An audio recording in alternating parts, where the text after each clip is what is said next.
Hello, and thank you so much for joining me today. My name is Sasha Reed.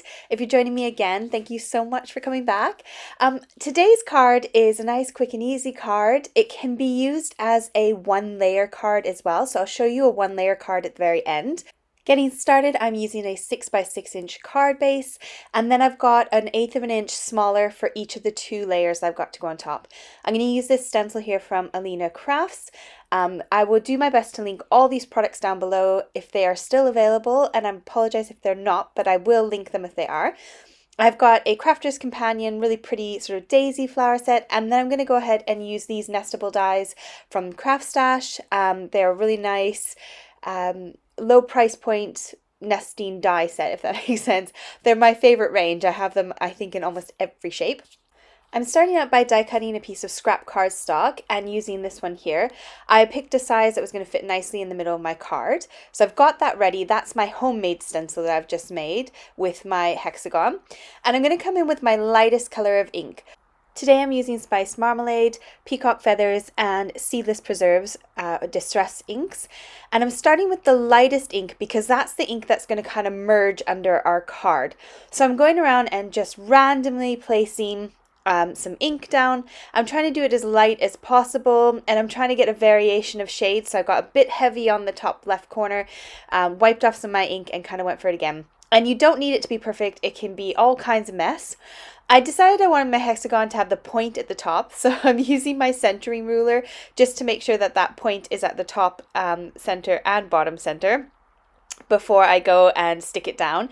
I just thought I wanted a different kind of to the normal. I didn't want to use the hexagon shape in the standard shape.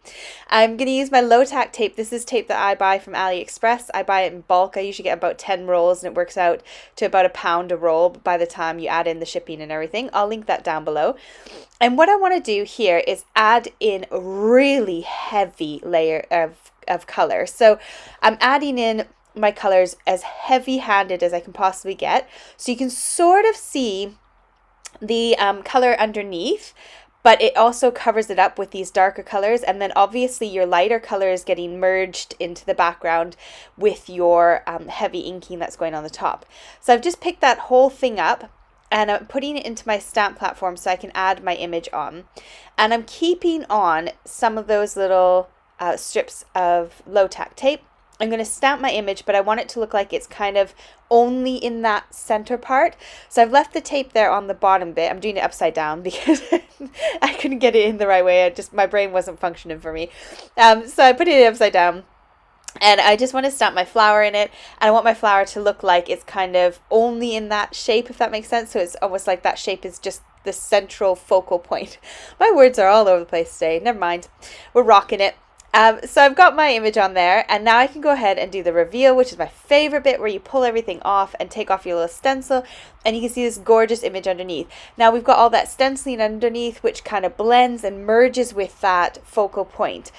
I've got a little sponge here. These I think I got off of eBay. They were advertised as used for doing like makeup, kids party makeup and stuff like that. Face painting, that's the word I'm looking for.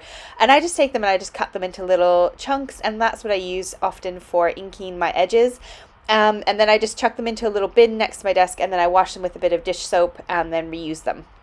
And so that's the easiest way for me. I have the finger daubers as well, but sometimes I find they flake and kind of start to fall apart. So these are nice and cheap and easy. Now for my layers, I'm just going to ink up the edges and just go super lazy and just go straight on with my ink pads. And then that way I don't have to worry about any more sponges and daubering. And this one was a bit more tricky because that top edge where the fold is. So I kind of used a bit of a sponge there to kind of fill in the gaps. And it looks like a hot mess, but all we want is those edges. That's all we need, is just to make it blend together and give a little bit more color and pop, but it all merges together because those are the colors we used on the front of the card as well. So again, we cover up our hot mess and we have just that tiny, tiny, nice little border. I've got this stamp set here from the Woodware collection, and I'm going to use the top sentiment on the top for my kind of focal sentiment on the card. And I'm going to heat emboss it in white. Now, this is what I typically do. These are my scraps that I save in my little scrap jar on my desk. I always forget to use the anti-static bag and you'll see in a second why you need to use it. I'll show you both sides, because then you can see what happens when you do use it and when you don't. So it does look a bit cloudier where I put the anti-static powder bag, but you can go ahead and rub that with a microfiber cloth and it looks just as black as it did from the beginning. So I then heat set my embossing powder. This is Aleena's embossing powder, by the way. You can see on the left there all the speckles I got because I didn't use the anti-static powder bag, and you can see how beautifully clear it is on the right where I did use it. I'm using this not low tack tape, this thin foam tape, which I get from Aleena's shop as well. And it's perfect for sticking sentiments down. And I'm just going to pop it right into the middle, and I get to use my little points to kind of line up my sentiment to make sure it's straight. And then I'm just adding some Nuvo drops to add a bit more interest. These are the clear Nuvo drops. You'll see the photos in just a second when they're all dried. But I like this card because it means you can add color to your background and it kind of blends together. This is the second one I did. I decided to outline my image to kind of to kind of make it pop a bit more off the page than the other one. And I didn't do any layers. So this is a 1-layer card. It's all just on that front of the card. So again, I came in with one of the Aleena stencils and it was a circle one, and I just added all my ink on.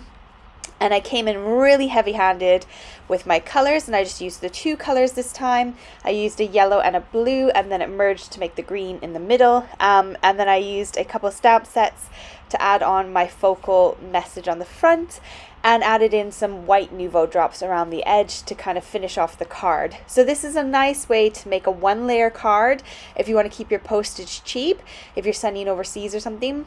Then you can get a lot of interest on the front of your card without having to use too many layers and keep it nice and flat. You don't even need the Nuvo drops really. You could just leave it as is. So I hope you enjoyed this today. It was a nice short one, which I'm really pleased about because some of them have been a bit long.